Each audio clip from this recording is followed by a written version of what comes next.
Last week I shared how one Facebook post changed my life, but that post didn't just get me running.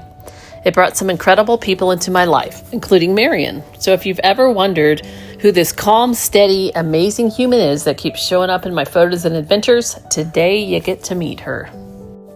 Marian, what's one thing the Leadville 10 Challenge gave you besides running? It gave me that sense that I can do hard things, that it's no different than what the out there book says that he wrote.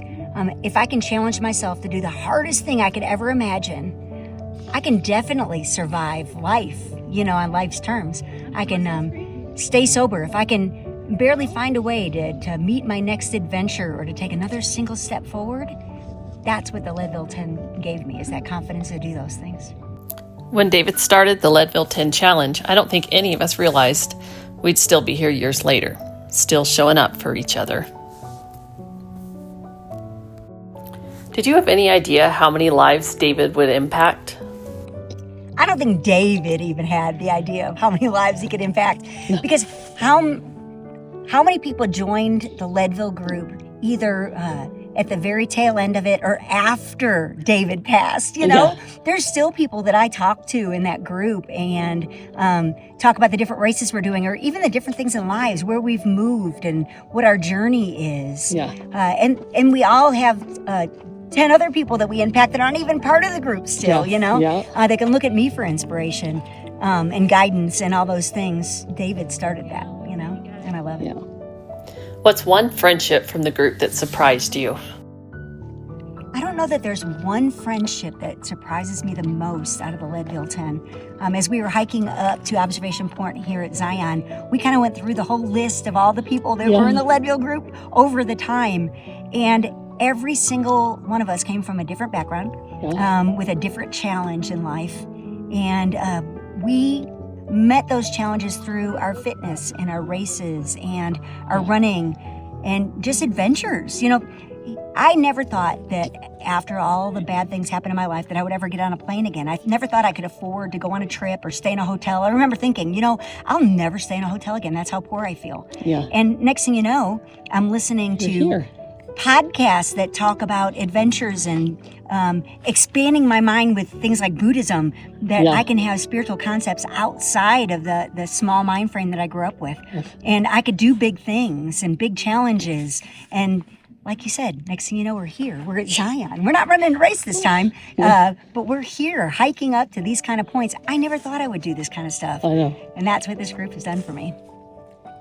How has your life changed since 2018?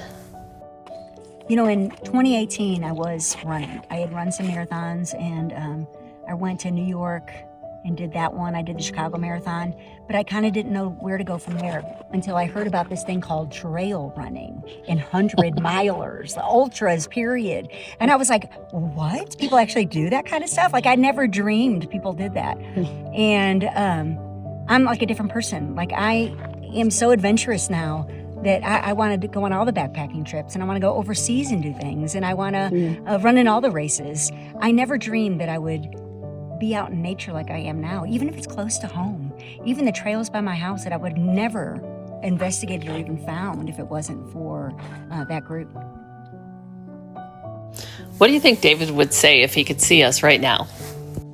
I think David would say that he fulfilled his destiny of joining us all together, giving us hope. All of us that were lost in the world, that's what I think of when I think of the Leadville 10. We were all from all over the United States, and he was going to bring us together and give us a sense of accomplishment, a sense of doing the hardest things we ever did in our lives, whether it's running a race or these destination places that we go to. He would be proud of us for doing this. We're adventurous. We're living life instead of hiding from it and trying to cope through food and alcohol in some sick way, He inspired all of us to do that as a team. And I love the fact that we all get together and do these things all over the United States. I think to him that's the pinnacle of it. Like, he brought us together as being some of the best friends I've ever had in my life, from everywhere, Look, there's a chipmunk. I think it's David. Hi, Sorry, David. I threw one to her. question. I got a squirrel. Okay, were you done? Sorry. Yeah. Okay. People often think this story is about running, but it isn't. It's about saying yes, it's about friendship, and it's about taking a chance on something that scares you. And sometimes it's about meeting people who end up changing your life. Thanks for being here, and thank you, Marian.